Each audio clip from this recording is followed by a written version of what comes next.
Bonjour, donc maintenant la vidéo qui est ici, ça sera sur le Cree-One, le pressostat d'huile, le démarrage par winding avec démarrage à vide et la résistance de Carter, ventilateur évaporateur et ventilateur condenseur, ce qui est logique.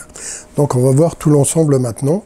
Vous verrez, j'ai créé une deuxième page, je vais l'expliquer. Donc voici le schéma où j'ai rajouté ici le Cree-One.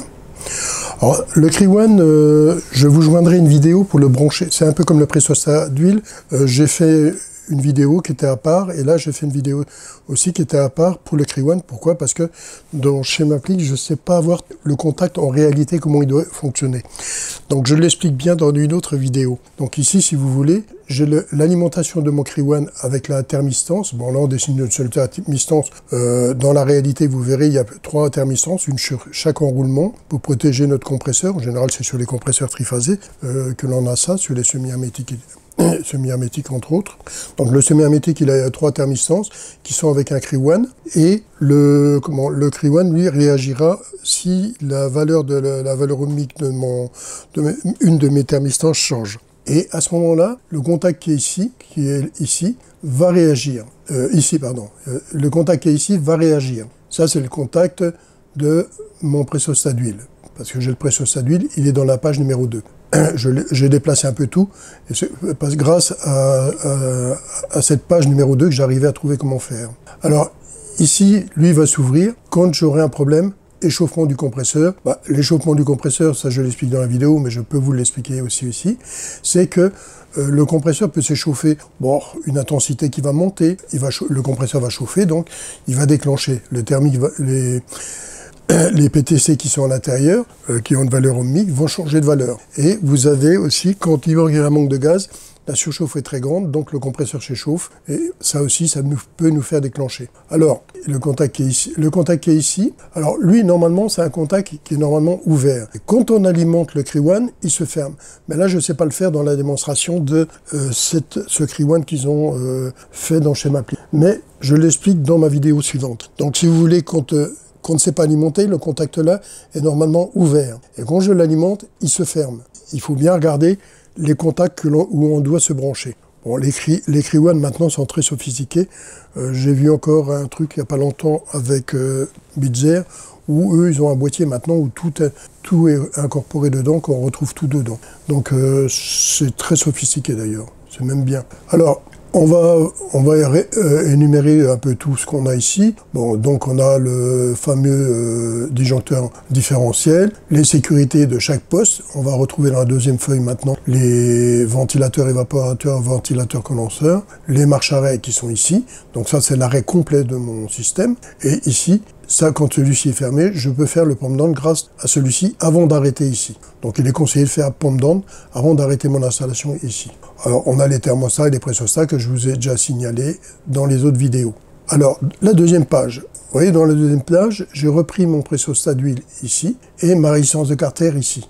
Et là vous avez les résistances de dégivrage, le ventilateur évaporateur et condenseur. Comment j'ai fait ça pour avoir une deuxième page? Pour une deuxième page, j'ai ici les contacts qui sont ici, c'est une petite flèche, et on les met ici, et on reprend les mêmes numéros dans la deuxième page ici. Les numéros qui sont ici correspondent aux numéros qui correspondent là-bas. Et c'est pareil pour la commande, quand j'ai repris ces contacts-là et celui-ci, je l'ai repéré l'autre côté aussi avec les mêmes numéros. Donc c'est dans électrique ici, dans les bornes ici, on va dans les bornes, et ici on va chercher renvoi. C'est cette flèche-là, renvoi. Donc quand on met renvoi, on met renvoi numéro 1, numéro 2, numéro 3, numéro 4, ainsi de suite. Et l'autre côté, on fait correspondre, s'il y avait le renvoi numéro 1, que je vois la phase numéro 1, je mets renvoi numéro 1 à l'autre côté aussi.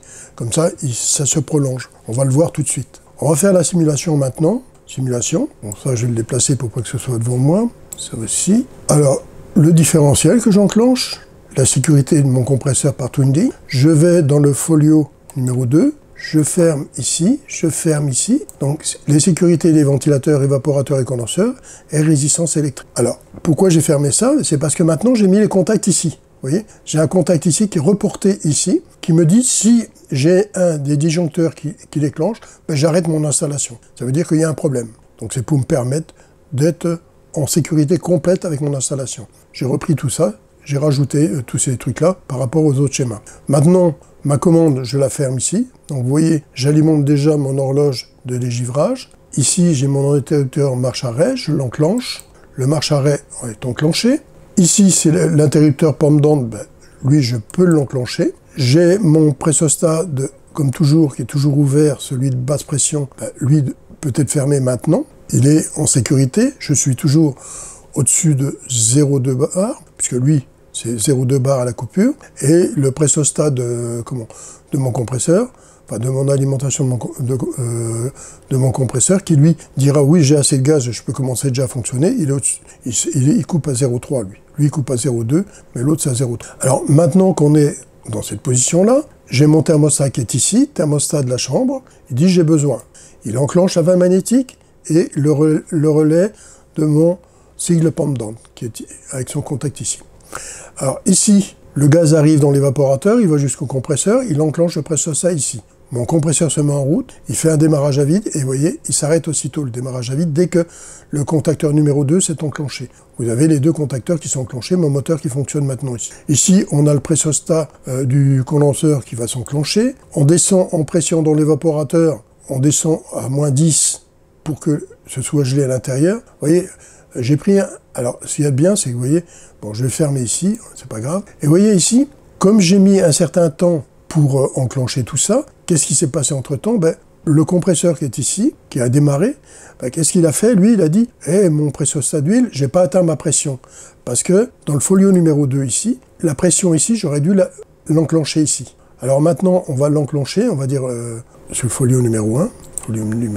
Donc ici, je vais le refermer. Je ne saurais pas le refermer, il faut que j'aille l'autre côté avant. Folio numéro 2, je reviens. Ici, j'ouvre. Je remets ça ici, donc ça commence à chauffer. Ici, tout s'est mis en route. Je retourne au folio 2. J'ai atteint la pression avec le pressostat d'huile. Ça s'ouvre. Donc ici, la résistance ne chauffe plus. Donc, ce qui veut dire que le petit relais qui est à côté de la résistance, lui, il ne va pas m'ouvrir le contact parce qu'il n'est plus alimenté. Lui, il sera fermé. C'est un contact normalement retardé au travail qui est fermé. Donc il s'ouvrira si je reste, les résistances va être alimentée et elle va chauffer juste en face du bilame pour faire déclencher après un certain temps. Donc tant que j'ai pas atteint ma pression, ça va chauffer devant le bilame qui va faire déclencher mon contact. Voilà comment ça se passe. Donc maintenant on a tout qui fonctionne bien, vous voyez, tout est en ordre. Mon Cree-One, il est bien alimenté. Mon contact est ici. Si par exemple je déclenche le Cree-One ici, paf, toute l'installation s'arrête. Je le réarme, là tout redémarre. Vous voyez comment ça fonctionne, le Cree-One? Donc je vais vous mettre la vidéo à côté pour que vous voyez comment ça fonctionne. Alors j'ai remis tous les thermiques ici en ordre, je les avais retirés dans le schéma juste avant, je les ai remis en ordre étant donné que maintenant j'ai arrivé à trouver comment faire ma deuxième palle. Et là vous voyez, le compresseur est en fonctionnement, ma résistance de Carter ne chauffe pas parce que le compresseur fonctionne. Quand le compresseur s'est arrêté, j'ai un contact KM1 du contacteur compresseur, là, le contact qui est normalement fermé, il s'est ouvert grâce au contacteur qui s'est enclenché. Quand il va être déclenché, il va se refermer, il va chauffer ma résistance de Carter pour empêcher que les gaz se liquéfient dans mon Carter. Voilà comment fonctionne mon installation. Voilà, bon maintenant cette vidéo est terminée. Donc je vous ai incorporé la résistance de Carter, le pressostat d'huile, le Cree-One et toutes les sécurités qui vont avec mon installation. Donc avec un dégivrage électrique, avec un thermostat de fin de dégivrage, avec un thermostat dans l'évaporateur pour l'empêcher de redémarrer trop tôt pour envoyer les gouttelettes d'eau qui pourraient être encore là éventuellement. Donc vous voyez comment fonctionne une installation de chambre de congélation, même un froid qui serait positif. Mais bon, là, à ce moment-là, froid positif, qui soit, on travaille à 0 degré, puis on descendrait à moins 10, on pourrait faire un dégivrage électrique, mais on n'aura pas besoin d'un redémarrage de l'évaporateur, du ventilateur évaporateur plus tard. On peut le remettre en route, il n'y a pas de souci. Allez, à bientôt, hein.